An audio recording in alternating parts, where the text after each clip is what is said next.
Hello everyone, नमस्कार सर्वांना। तर मी आहे तुमची लाडकी स्नेहल मोरे आणि मी आज काहीतरी स्पेशल व्हिडिओ घेऊन आले जो की आहे समर सीझनवर। तर समर सीझन चालू झालाय आणि आपल्याला खूप आता डिहायड्रेशन होतंय किंवा हायड्रेशनची गरज आहे आणि त्याच्यासाठी आपण काय केलं पाहिजे। पहिला मुद्दा तर भरपूर पाणी प्या, कारण पाणी जेवढं आपण पाणी इंटेक करेल तेवढं चांगलं शरीरासाठी, कारण डिहायड्रेशन होत नाही। आणि मग ते झालं इंटरनल। आता एक्सटर्नल काय केलं पाहिजे की एक्सटर्नल स्किन केअर साठी काय केलं पाहिजे, तर मी पूर्ण ब्लॉग हा शूट केलेला आहे स्किन केअरवर। तर नक्की काय केलं पाहिजे हे बघूया आपण। चला तर मग सुरुवात करूया। तर सुरुवातीला मी इथे माझा फेस हा पूर्ण क्लीन करून घेते वेट पाईप्सने, जेणेकरून मी माझा फेस वॉश केलेला आहे पण त्याला थोडासा वेळ झालाय। मला असं वाटतंय की व्हिडिओ शूट करण्याच्या नादात थोडासा वेळ गेलाय। तर सांगायचं एवढंच की मी खूप सारा स्किन केअर करते। हो, मी पाणी पिते पण स्किन केअर खूप असतं। रात्री झोपण्यापूर्वी मी कंपल्सरी स्किन केअर करून झोपते।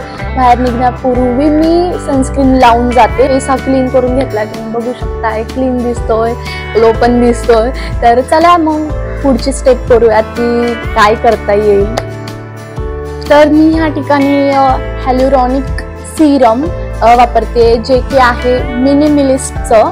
तर ती माझ्या फेससाठी वापरते, कारण सध्या माझी खूप ड्राय स्किन झालेली आहे। वॉटर इनटेक करते तरी सुद्धा काही फरक नाही जाणवते, कारण मी काहीतरी चूक केली आहे। मी तुम्हाला सांगते, मी 2 महिने वेगळा फेस वॉश वापरत होते, जेणेकरून माझ्या स्किन मधलं जे ऑइल होतं ते नाहीसच झालेलं आहे। त्याच्यामुळे मला खूप ड्रायनेस आलेलं आहे। त्याच्यासाठी मी सुरुवातीला सिरम यूज करते आणि जे की आहे हायलुरॉनिक।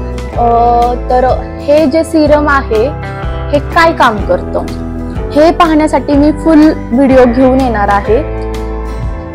तर ज्यांना खूपच म्हणजे ड्रायनेस आहे, ऑइल दिसत नाही, एक चमक दिसत नाही किंवा एक ग्लो दिसत नाही फेसमध्ये, तर त्या सर्वांनी हायलुरॉनिक ऍसिडचं जे सिरम आहे ते यूज केलं पाहिजे किंवा यूज करून बघा। तुम्हाला एक फरक जाणवेल की नक्की किती ग्लो येतो किंवा हायड्रेशन प्रोव्हाइड करते। आपण किती जरी मॉइश्चरायझर लावलं तरी एक सिरम वापरल्याशिवाय आपल्याला हायड्रेशन मिळत नाही, एवढं लक्षात ठेवा। कधी कधी काय होतं ना, आपलं जे मॉइश्चरायझर असतं ते आपल्याला कमी प्रमाणात हायड्रेशन प्रोव्हाइड करतं, जेणेकरून आपली स्किन ही ड्रायच राहते, नॉर्मल होत नाही। त्याच्यामुळं कोणतं तरी सिरम ऍड करा तुमच्या स्किन केअर मध्ये, जेणेकरून तुम्हाला हेल्प होईल। तर मी या ठिकाणी सिरम चांगलं लावून घेतलेलं आहे। आता मी जे प्रोडक्ट लावते ना, तर थोडा वेळ गॅप घेऊन लावते, जेणेकरून मी माझ्या त्वचामध्ये ते गेलं पाहिजे। म्हणजे लगेचच आपण सिरम लावलंय, लगेचच मॉइश्चरायझर लावलंय असं करायचं नाही, त्याचा काहीच उपयोग होणार नाही। थोडंसं स्किन मध्ये जाऊन द्या, मर्ज होऊन द्या स्किन मध्ये आणि देन नंतर दुसरं प्रोडक्ट लावा। तर थोडासा 2-3 मिनिटांचा गॅप घेतला ना तरी चालेल, थोडंसं जाऊन द्या स्किन मध्ये, देन दुसरं प्रोडक्ट अप्लाय करा। ह्या ठिकाणी मी डॉट अँड कीचं मॉइश्चरायझर वापरते। जसं की ह्यांनी सांगितलंय हे नॉर्मल टू ड्राय आणि सेन्सिटिव्ह स्किन साठी आहे, पण मी एक तुम्हाला सजेशन देईल ह्या मॉइश्चरायझरचं। जर तुमची एक्स्ट्रीम ड्राय स्किन असेल तर हे मॉइश्चरायझर चुकून पण घेऊ नका, कारण का मला नाही वाटत एक्स्ट्रीम ड्राय स्किन साठी हे जातं, कारण का माझी सध्या तरी स्किनची कंडिशन खूप अशी आहे की मला खूप हायड्रेशन लागतं किंवा खूप ड्राय पडते स्किन। तर हे जे मॉइश्चरायझर आहे ते तितकं काम नाही करत। तर जर तुम्ही विचार करत असाल तर घेऊ नका। जर नॉर्मल ड्राय असेल, नॉर्मल स्किन असेल तर बेस्ट आहे, तुम्ही घेऊ शकता। मी इथं सिरम घेतलेला आहे, जे की आहे अंडर आय सिरम आणि हे आहे डर्माकडून। तर मी ह्याची पण लिंक तुम्हाला शेअर करेल।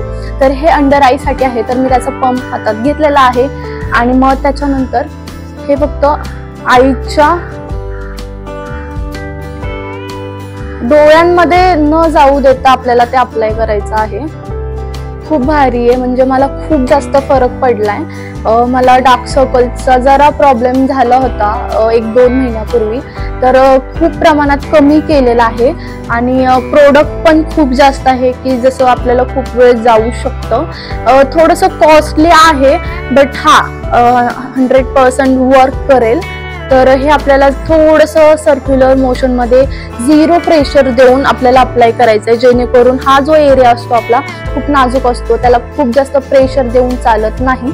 तर आता नेक्स्ट स्टेप आहे, खूप महत्त्वाची स्टेप आहे, ही आपण स्किप करू शकत नाही आणि मी स्किप करत नाही. मी घराबाहेर पडताना किंवा घरी असल्यावर सुद्धा मी सनस्क्रीन लावते, मस्ट आहे. त्याचं कारण आता उन्हाळा चालू झालाय, टॅनिंगचं खूप जास्त प्रमाण वाढतं जेव्हा आपण घराच्या बाहेर जातो, ऊन पडतं, त्याच्यामुळे खूप जास्त टॅन होतं आणि ते रिकवर करायला खूप वेळ जातो. त्याच्यामुळे आपण आधी असं करायचंय की आपण सनस्क्रीन लावूनच घराच्या बाहेर पडायचंय, सनस्क्रीन लावल्याशिवाय घराच्या बाहेर पडायचं नाहीये. त्याच्यामुळं काळजीपूर्वक सनस्क्रीन घ्या. तर त्यानंतर ना आपण काय करणार आहे, सनस्क्रीन घेणार आहे. आता मला इथं सनस्क्रीनचा अंदाज आहे की मी किती यूज करते. तर मी चेहऱ्यावर सनस्क्रीन मध्ये चिंगूसपणा करायचा नाहीये, योग्य प्रमाणात सनस्क्रीन अप्लाय करायची आहे नेकवर आणि तुमच्या फेसवर.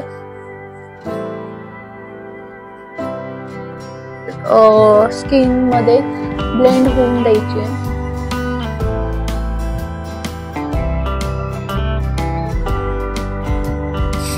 तर तुम्ही बघू शकताय मी पूर्ण सनस्क्रीन स्किनवर लावलेली आहे आणि आता जो ग्लो आलाय बिफोर फोटो आणि आफ्टर फोटो तुम्ही बघू शकताय की किती सारा फरक पडतो जेव्हा आपण स्किन केअर करतो.